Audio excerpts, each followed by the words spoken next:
Welcome to doassignment-ca.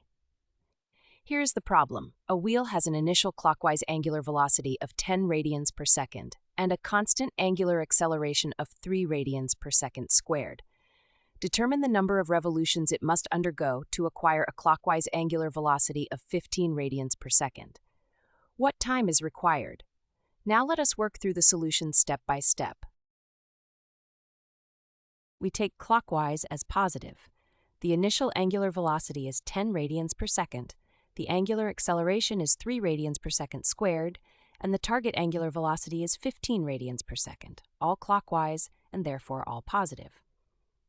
We will use the standard constant angular acceleration equations, numbered 1, 2, and 3.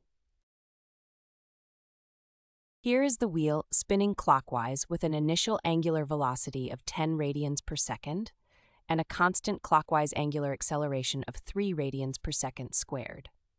We want to find the angular displacement in revolutions and the time needed to reach 15 radians per second clockwise. Plugging into equation 2, 15 squared equals 10 squared plus 2 times 3 times theta. That gives 225 equals 100 plus 6 theta, so theta equals 125 over 6, which is approximately 20.833 radians.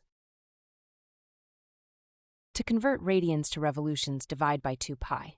So n equals 125 over 12 pi, which is approximately 3.32 revolutions. Using equation 1, 15 equals 10 plus 3 times t. Solving gives t equals 5 over 3, approximately 1.67 seconds. We verify using equation 3. Substituting t equals 5 thirds gives theta equals 50 thirds plus 25 sixths, which simplifies to 125 over 6, exactly matching our earlier result. The answer is confirmed. In summary, the wheel completes approximately 3.32 revolutions clockwise to accelerate from 10 to 15 radians per second, and the time required is approximately 1.67 seconds. Visit doassignment.ca for more study tools, AI learning support, and online tutoring.